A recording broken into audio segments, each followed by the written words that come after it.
Oi pessoal, tudo bem com vocês? Alexandre Chimizo aqui com mais um Odd Science. E a ideia do vídeo de hoje é a gente tirar uma dúvida que é muito comum, que é quanto à pegada a hora que a gente vai fazer pull-up.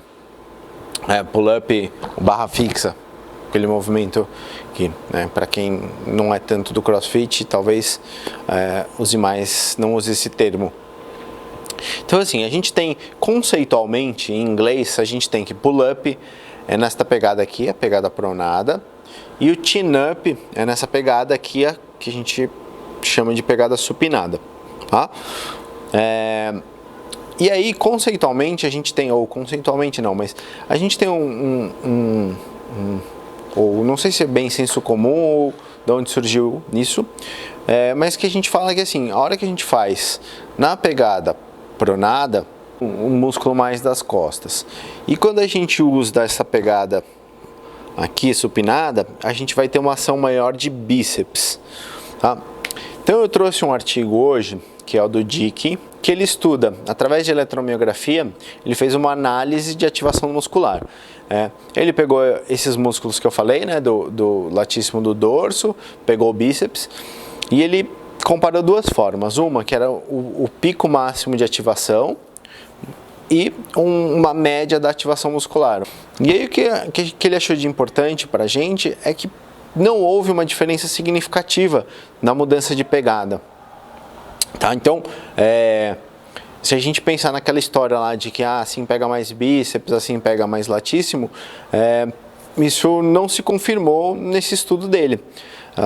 Para ele, assim, as ativações foram muito semelhantes, com alguma diferença, mas ela não é significativa.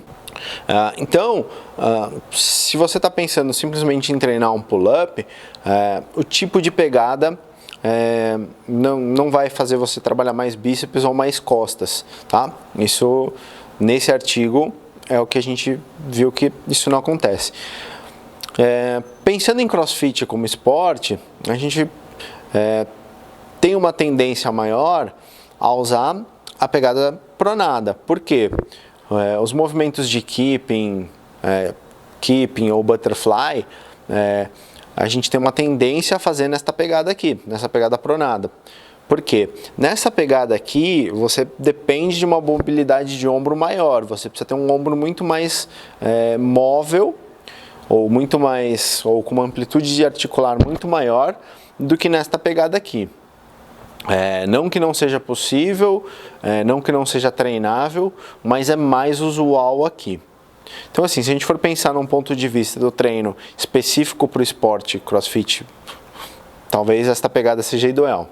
Se a gente for pensar em variação de treino e mudar os estímulos de treino, então é interessante a gente treinar uma vez aqui e ir mudando as pegadas ou as formas como você vai segurar na barra.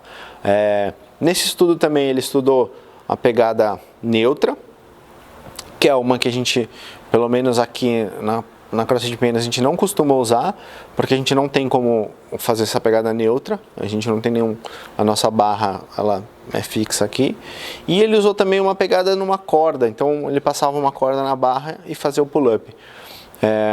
Que são ideias muito boas se a gente for pensar em variação de treino, variação de estímulo, mas se a gente for pensar em especificidade, talvez esta aqui seja uma pegada mais usual ou mais comum da gente usar.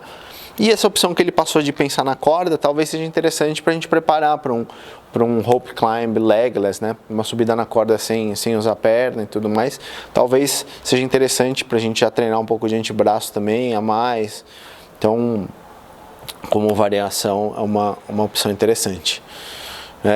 Beleza, pessoal? Então eu fico por aqui.